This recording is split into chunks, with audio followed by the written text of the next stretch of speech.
تو لہذا اس میں کوئی حرج نہیں، ایسے جانور کو قربانی دے سکتے ہیں۔ کب کی بات ہے؟ قربانی کا جانور لینے کے بعد اور قربانی کے لیے تعین کرنے کے بعد یہ حکم ہے۔ اسی طریقے سے نبی کریم صلی اللہ علیہ وسلم نے اپنے زمانے میں کچھ جانوروں کو قربانی دینے کے لیے صحابہ میں تقسیم کیا۔ اگر کچھ اصحاب خیر حضرات اپنے رشتہ داروں میں تقسیم کرتے ہیں قربانی کرنے کے لیے تو کوئی حرج نہیں۔ گائے اور اونٹ میں 7 فیملی شریک ہو سکتے ہیں۔ فیملی کا مطلب میرے بھائیوں، ایک فیملی کی طرف سے ایک قربانی کافی ہے، ایک جانور کافی ہے۔ یہ کہنا کہ ہر فیملی کی طرف سے جو ہے جتنے بھی لوگ ہیں ان کے حساب سے دینا چاہیے، نہیں۔ علماء نے کہا، بلکہ بعض روایتوں میں آتا ہے صحابہ کی طرف سے کہ اگر 100 لوگ بھی، 100 افراد بھی ایک فیملی میں رہتے ہوں اور کھانا پینا ان کا ایک ساتھ ہو، ایک قربانی کا جانور، ایک بکرا ان کے لیے کافی ہے، یا گائے میں اونٹ میں ایک حصہ کافی ہے۔ تو اس طریقے سے 7 فیملی گائے میں اونٹ میں شریک ہو سکتے ہیں۔ اگر اس سے زیادہ وہ دینا چاہتا ہے نفل تو کوئی حرج نہیں۔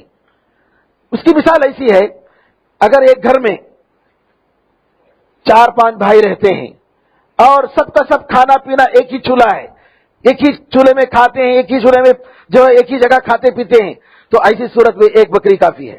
لیکن ہر ایک کا چولہا الگ ہے، ہر ایک کی کمائی الگ ہے، تو ایسی صورت میں جو ہے ہر ایک کو جو ہے الگ الگ جو ہے قربانی دینی چاہیے، ہر ایک کو ہر اپنی فیملی کی طرف سے الگ الگ قربانی دینی چاہیے۔ اگر میت قربانی کرنے کی اگر میت نے وصیت کی ہے تو ایسی صورت میں اس کے پاس وراثت کا مال چھوڑ کے گیا ہے تو ایک تہائی اس کے وراثت کے مال میں سے ہم جو ہے اس کو ہر سال قربانی دے سکتے ہیں، دینا واجب ہو گیا اگر وہ پیسے دے کر گیا ہے تو۔ اگر نہیں تو بچوں کے لیے یہ مستحب ہے، تو چاہے تو کرے، ورنہ ضرورت نہیں ہے، کیونکہ اگر آدمی اپنے طرف سے اپنے گھر والوں کی طرف سے کر رہا ہے تو اس کے رشتہ دار جو مر چکے ہیں وہ بھی داخل ہیں۔ علماء نے کہا کہ نبی کریم صلی اللہ علیہ وسلم نے ایک بکرے کی قربانی کہا، یہ میرے اور میرے گھر والوں کی طرف سے، میرے گھر والوں کی طرف سے نبی کریم صلی اللہ علیہ وسلم کی بیویاں، نبی کریم صلی اللہ علیہ وسلم کے وہ رشتہ دار جو زندہ تھے وہ اور مر گئے، سب کے سب جو ہے اس میں داخل ہیں۔ تو وصیت کا کیا اگر کوئی میت تو اس کا الگ حکم ہے، لیکن اپنے باپ کی طرف سے کرنا ہے یا ماں کی طرف سے کرنا ہے یہ کوئی ضروری نہیں۔ آدمی جو اپنی طرف سے قربانی دیتا ہے اسی قربانی میں سب لوگ داخل ہیں۔ کیا حاجی پر قربانی دینا ضروری ہے؟ علماء نے کہا کہ حاجی حج تمتع کرنے والا اور حج قران کرنے والا وہ اپنی قربانی دے گا، الگ سے عید الاضحیٰ کی قربانی اس کے لیے دینا کوئی ضروری نہیں ہے۔ میرے بزرگوں، میرے بھائیوں، عید کے دن، عید الاضحیٰ کے دن سنتوں میں سے ایک سنت یہ ہے کہ آدمی اپنی قربانی کے جانور کے گوشت سے کھائے، اس وقت تک بھوکا رہے۔ قربانی دینے کے بعد ہی اپنے بال وغیرہ نکالے گا۔ اور عرفہ کے دن روزہ رکھنا آپ کو معلوم ہے کہ نبی کریم صلی اللہ علیہ وسلم نے فرمایا کہ عرفہ کا روزہ گزشتہ سال اور اگلا سال یعنی چلنے والا سال دونوں سال کے گناہوں کا کفارہ ہے۔ تو اس دن کو ہمیں روزہ رکھنا چاہیے، اور اس سلسلے میں لڑنے کی ضرورت نہیں کہ عرفہ کا دن کون سا دن ہے۔ جی، بعض علماء نے کہا کہ جس دن حاجی لوگ عرفہ میں جمع ہوتے ہیں اس دن روزہ رکھیں۔ بعض علماء نے کہا کہ 9واں دن ہمارے پاس جو ہے ایک دن بعد میں آ رہا ہے، منگل کے دن، عرفہ کا دن پیر کے دن آ رہا ہے، تو اگر کوئی شخص دونوں دن روزہ رکھ رہا ہے تو کوئی حرج نہیں۔ اگر وہاں کے حساب سے رکھ رہا ہے کوئی حرج نہیں، یہاں کے حساب سے رکھ رہا ہے کوئی حرج نہیں، اس میں لڑنے کی ضرورت نہیں۔ اور یہ بات کہنا کہ وہاں عید آ جا رہی ہے ہمارے دن روزہ نہیں رکھنا چاہیے، جس دن ہم لوگ عید منائیں اس دن روزہ رکھنا حرام ہے۔ جس دن ہم لوگ عید منائیں اس دن روزہ رکھنا حرام ہے، اور ہم لوگ جس دن عید نہیں منا رہے ہیں اس دن جو ہے ہمارے پاس عید کا دن نہیں ہے تو اس دن روزہ رکھنے میں کوئی حرج نہیں ہے۔ اللہ تعالیٰ سے دعا ہے کہ اللہ تعالیٰ ہم سب کو حسن عمل کی توفیق عطا فرمائے، علم دین ہمیں عطا فرمائے، سارے مسلمانوں کی حفاظت فرمائے، سارے معصوموں کی حفاظت فرمائے۔